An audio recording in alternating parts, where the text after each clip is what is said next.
Hi, this is Gotti Elcon with Selig Film News. We're here with the director of The Guy with the Knife, Alison Armstrong.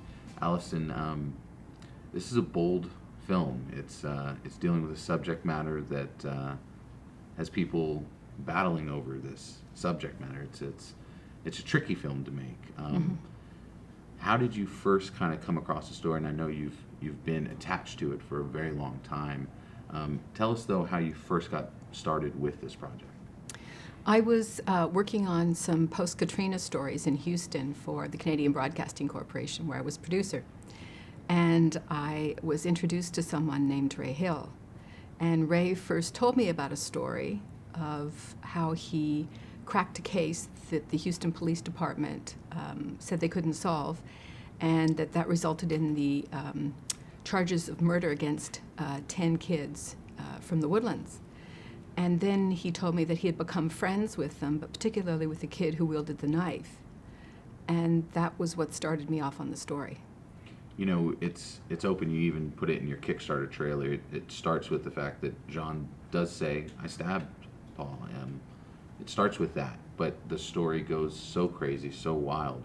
When did you start realizing that there's so much more underneath and that you've got to really tackle this and maybe start touching people that might not want to talk about it, that might have never talked about it? And how did that process come about? Well, I think just in the course of doing research for something that seemed like a simple murder case, you begin digging into the details, and as you drill down into a story, you realize that there are many elements to it, that you have to look at the historical roots of this particular case in Houston. And you have to look at how the police dealt with these issues. You have to look at how the churches and the schools dealt with gay people.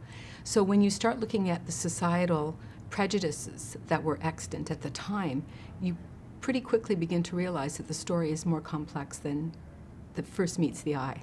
You know, it's interesting you bring up that the notions of the church and you know, a southern city like this happening, having someone from the outside come in and notice the story. I think a lot of us in Dallas that heard about the story immediately thought, okay, this is what happened.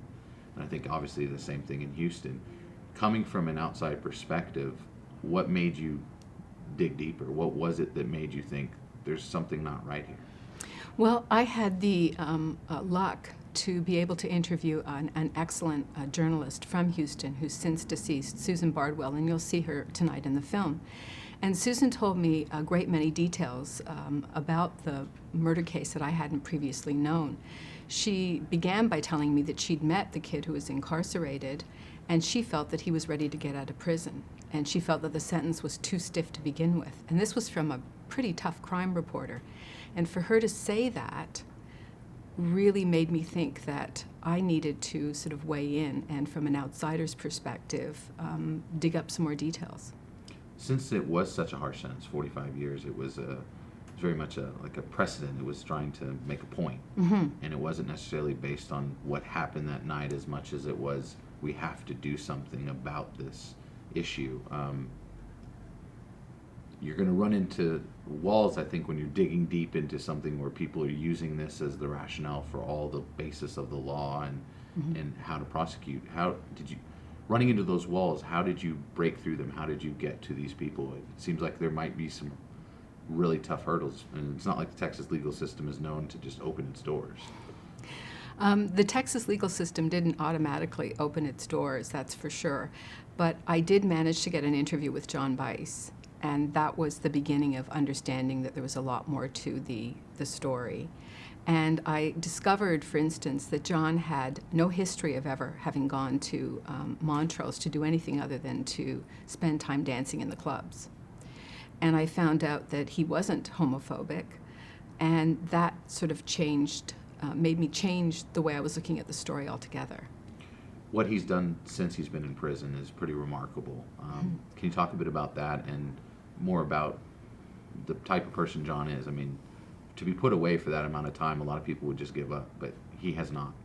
He hasn't. I've seen him age considerably, and I think that's the saddest thing to do. You can see that the marks of institutionalization are beginning to weigh on him. He's grown up in prison. His entire youth has been spent there. He's been in prison longer than he was ever free. But he has steadfastly stayed close to his goals of becoming an educated person, helping other people when he can, staying away from the gangs, staying away from the drugs in prison. He's pretty much of a straight edge, and I would have to say he's both a mature person and a philosophical person. You know, the parole system is something I don't think a lot of people know how it happens or what. I mean, my history of it is watching Shawshank and some guy stamping something, and that's how I thought parole hearings happened. It's a different beast altogether. How did you tackle that side of it? Because people just don't know, how Texas does it, and maybe how other people do it in other states and other countries. What is it about this parole system that just seemed like, okay, we need to dig deeper, and why isn't he out now? Well, the parole system is a secretive process, and I think you'll see that in the film tonight. That's the most troubling thing, I believe. I don't think most Texans know that the parole process is secret. And it has also become increasingly politicized. If people can write letters saying someone should not be granted parole, then politicians are going to listen to that because they care about counting votes. So that's extremely important. The parole board really ought to be an independent body, and it has a history of being independent in Texas. But it hasn't been, I think, since Ann Richardson's time. I think that's the issue here. The Canadian system is very open. When you come up for parole, you go before a board, and they have an opportunity to meet you and to assess not only what you've done in prison, but the likelihood of reoffending again. But there is no such process in place in Texas. Yeah, with the changes that we've seen in John, it seems like he would be a shoo-in to be let out, but that's not what's happened. Tell us about that behind the scenes of learning about why maybe that didn't happen. Well, here's the nub of the whole story. Nobody really knows why John has been denied parole, including his lawyers. His lawyers have never seen his parole file. John has never seen his parole file. So he doesn't know why he's being denied parole, and neither do his lawyers. Is the impact of the media's presence in not just this case, but all similar types of cases, and like you said, since it's secret, maybe that influence does have more influence than anything else. If we were 50 years ago, how would this case been handled differently than the media frenzy that's backed this one? I mean, has that impacted what's happened and why he's not been released? I mean, there's no question it's a media case. His lawyer told me that he has seen stamped on John's file, high-profile media case, or words to that effect. I think if he had not been so high-profile, he would have been out a long time ago. All the other 9 kids are out. yeah. He's the last one left. You know, it's so many cases where exoneration or these cases, it's always looked at, you've got to have evidence, DNA, but with this, and it being high media, it seems like you have to change the perception of the case and the people in it. How does this film do that? I mean, you do show us so much more than anyone ever knows about this case. You talk to more people than anyone ever has. Some people who've never talked have talked to you. Tell us about that part. I mean, you have more evidence and knowledge of this case than anyone else, I think. I have done quite a bit of digging. I've had a lot of help, too. I hired a couple of times I hired private detectives to help me ferret out information as well. And that was a key part of getting the material. But I think one of the most troubling things about it was the fact that evidence was entered so late in the day into the case. And there was a perception of what happened that night that really doesn't quite square with what very likely happened. There's this image that John went down in a premeditated way because he hated gay people to hurt or kill someone who was gay. And that just wasn't the case. In fact, John did not know he had killed anyone until a day or two later. You might anger people that see this film on both sides, on different sides. For a documentary filmmaker, that must be something you knew was going to happen, but did you realize that maybe you're opening up such it could become explosive if something does happen either way? Well, I think that our job as filmmakers and journalists is not to be popular. That's not our job. Our job is to try to tell a story in as clear and honest a way as we possibly can, and I've endeavored to do that. the failures are mine too. Mm. You know, James really wanted this film. He's pushed to bring it here to the film festival.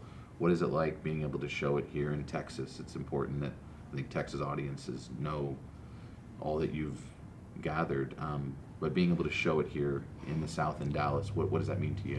It means a lot to me. I am very honored to be here at the Dallas International Film Festival, and I was so hoping for a premiere of this film in Texas, so it means the world. I look forward to getting feedback, good, bad, indifferent, whatever it is. Is there any questions you're fearful that will pop up, or things that maybe you're scared people will get angry, and maybe the dialogue won't be as open, I guess? Is there that fear, or maybe you want that to talk about it? I hope people don't shout. I hope cool heads prevail. I hope people can look at this, maybe once the initial shock of knowing what has happened, looking at this evidence wears off, that they sit down and they really think about it. Because it's not enough to put people in jail for committing crimes. Society as a whole has a responsibility to prevent crime. And you best do that not by meting out harsh sentences. We know that doesn't work. You best do that by teaching the values that prevent it to begin with in schools, in churches, synagogues, wherever. You're going to have a lot of people that are close to the subject here tonight. Mm-hmm. Are you anxious? I mean, what are you feeling about that? I mean, people are going to see this for the very first time. I think they know me well enough to know that I've given them ample opportunity to tell their story. And I hope they trust me enough to know that I have been as fair as possible and as even-handed as possible. You know, I got to see, like you told me earlier, a bit of a rougher cut. What can I expect tonight? Because I'm excited to see the polished final version. It is more polished. The visual material is much nicer now. It's been worked on by our wonderful visual designer, Ryan Hayes. We have a terrific sound studio in Toronto called Tattersall Sound, and they've done a marvelous job with the sound and with doing elements of the recreation. A very talented composer, Kevin Staples, who did the music for it, who's done music for a lot of, including Academy Award-nominated films. And then I have three remarkable editors who worked on the film.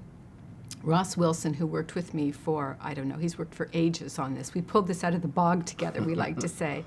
And then veteran editor Sarah Petty, who came in. And then Ricardo Acosta.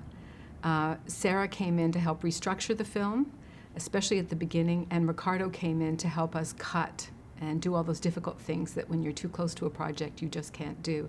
So I've had a remarkable team of people. And you also have to know that the Out Network, the gay network mm-hmm. in Canada, are the executive producers of this film. Looking at, you're showing it here in Dallas, but you're going to be in Houston in very soon. Mm-hmm.